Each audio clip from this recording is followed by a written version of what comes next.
I just don't think that some people understand how serious the debt crisis is because you have.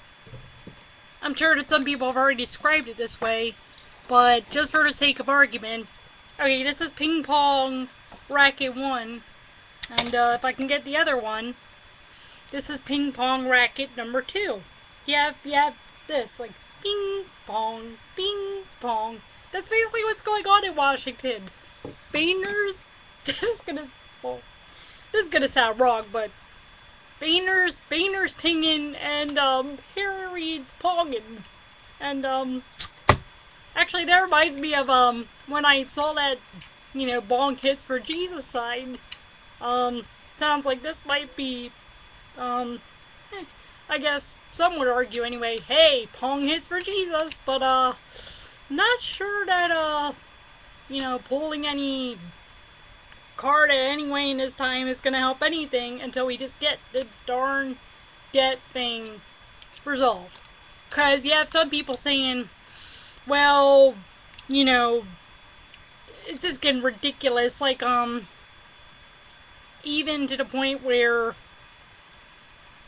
people questioning each other's faith and just getting out of control completely, cause it's just, you can't even describe it, cause I even think about that one example, with all due respect to Bill O'Reilly, although Bill O'Reilly does have a point, there are many liberals who want people to be Christians, they're just seriously misguided.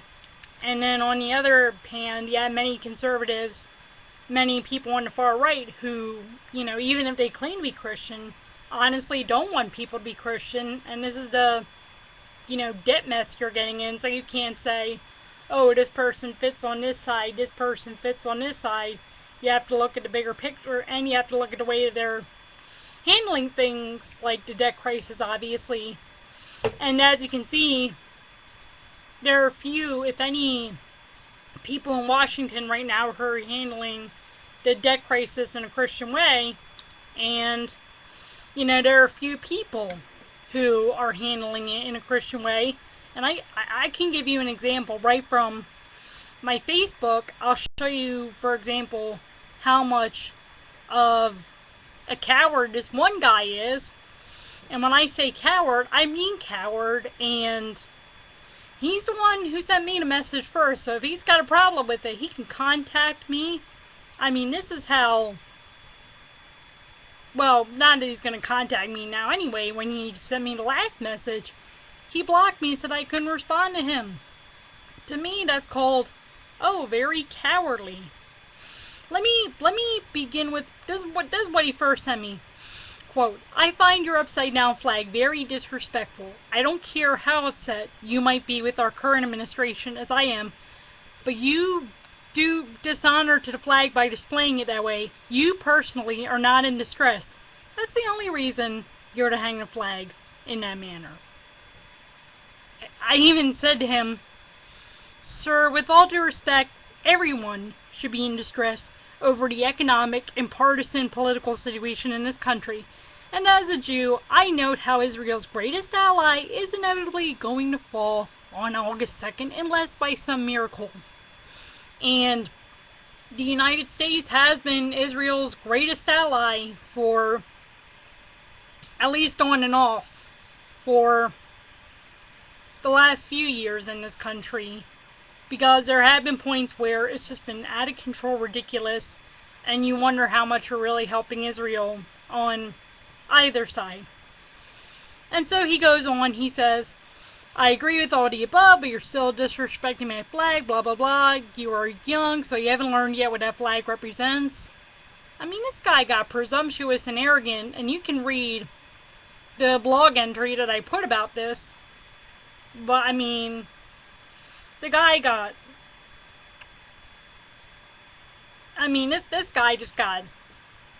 As I say in my blog entry, this guy just got pretty, and I don't mean this in a good way. The guy got pretty wickedly presumptuous and arrogant, and... I mean, that's just how things are getting with the debt debate. The worst is coming out in people, all of us, who already, whether we're Christians or not, everybody has a bad human nature. So the worst is just coming out in everybody right now. And as I said, it's that basic ping pong game where it just goes back and forth and back and forth and back and forth. And so to speak, they've quite dropped the ball on this one. And well, there you go. And we'll see how August 2nd, maybe even before then, maybe August 1st will have to be a concern, because as far as I know, I don't think the stock markets are going to be too happy about this ping-ponging on the congressional floor. And you also have some of them who want to, hey, forget ping-pong, let's just play golf, hey, or polo in the Hamptons. But that's another discussion, obviously. And I did watch that segment that they did with Jesse Waters. And I've suggested this before, but like anybody really cares or listens, I've said that some of these, well, they said this on Bill O'Reilly too, that some of these polo players and stuff ought to, maybe give a little more to charity and stuff instead of complaining about taxes and all that. But also, like, some of these Hollywood stars, why don't they just sell their $300 billion, whatever it cost, mansions and donate some of that money to the U.S. Treasury and all that? And I also find it kind of ironic how a lot of these celebrities are voting for Barack Obama when Barack Obama is the one that kind of made the recession worse, and not for necessary expenses either. I mean, there were some necessary expenses, but those expenses were mostly carrying on from the Bush era, and because we needed to catch Bin Laden, which we caught Bin Laden, but we did miss al-Awlaki, so that goes to show you what. And some people can say, well, Bush missed Bin Laden, so why are you criticizing Obama about al-Awlaki? Well, the thing is, if you're going to brag about being the one to catch Bin Laden, you may as well catch al-Awlaki or al-Awlaki, however you pronounce his name. Point is, this is just how crazy the debt thing is getting, and everyone wanting to blame everybody.